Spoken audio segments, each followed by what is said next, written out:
Most people do France completely wrong. They spend the whole trip in Paris, fight for a spot on a packed Riviera beach, and fly home thinking they've seen the country. They haven't. These are the 5 biggest mistakes tourists make in France, and exactly what to do instead.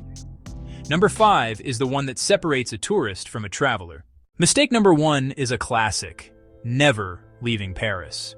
It's understandable. The city is a universe unto itself, a stunning labyrinth of art, history, and romance. But so many travelers burn their entire trip inside its orbit, completely missing what might be the most jaw-dropping sight in the entire country.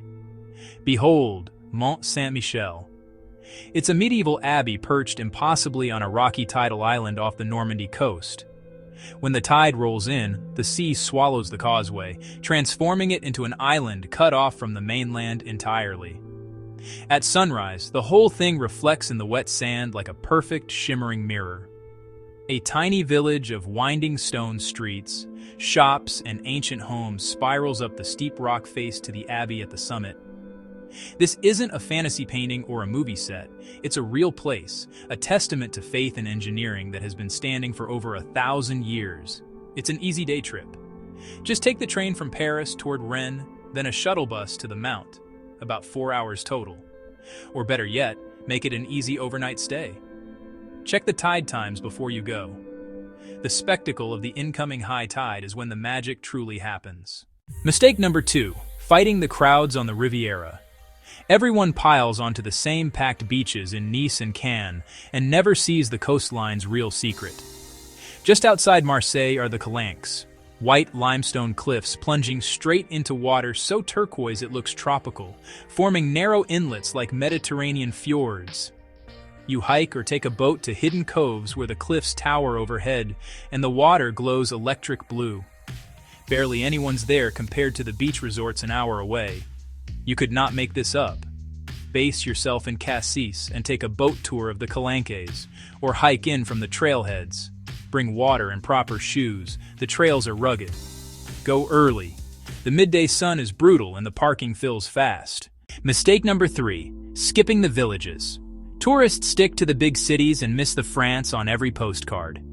In summer, Provence explodes into endless rows of purple lavender, with stone hilltop villages like gourds glowing gold above the fields. And up in Alsace sits Colmar, a town so perfectly storybook it looks animated. Half-timbered houses in candy colors leaning over flower-lined canals. People call its old quarter Little Venice. Almost nobody outside France has it on their radar. Provence is best late June to mid-July for the lavender. Rent a car, the villages are spread out. Colmar sits on the train line between Strasbourg and Basel, and it's magic in December for the Christmas markets. If you're already planning your trip around places like these instead of just the Eiffel Tower, you're doing it right. Do me one favor and hit subscribe. I drop a new Hidden Europe guide every single week. Now, the 2 mistakes that trip up almost everyone.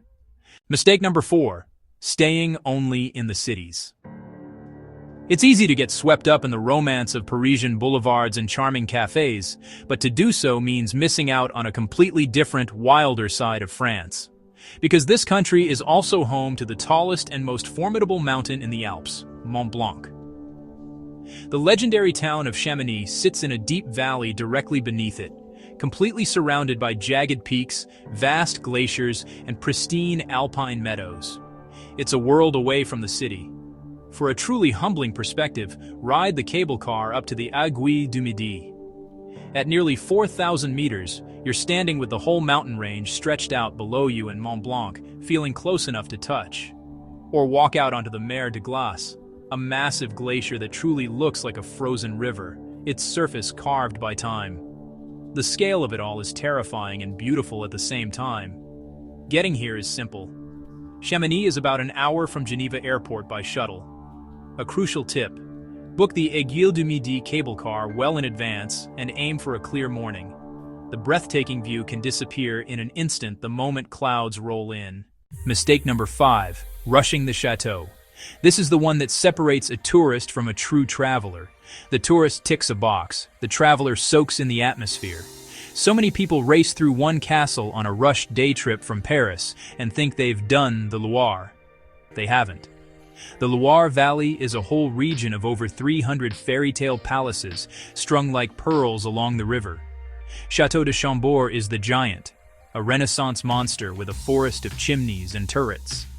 Its famous double helix staircase, which legend says Leonardo da Vinci designed, is an architectural marvel you have to see to believe. Then there's the impossibly elegant Chenonceau, the ladies' chateau, which arches gracefully right across the river on a series of stone bridges. Its history was shaped by powerful women, and their touch is everywhere. Each chateau has its own story. Give the valley 2 or 3 days, not 2 hours. Base yourself in Amboise or Tours and rent a car or a bike. The chateaux are spread across the countryside, and the journey between them is part of the magic. Buy Chambord tickets online and go right at opening to beat the tour coaches and have the grounds almost to yourself. 5 mistakes, 5 fixes. Do France like this and you'll finally see the country everyone else flies home without ever finding. Full guides for every single one are on the channel. Which one are you adding to your list?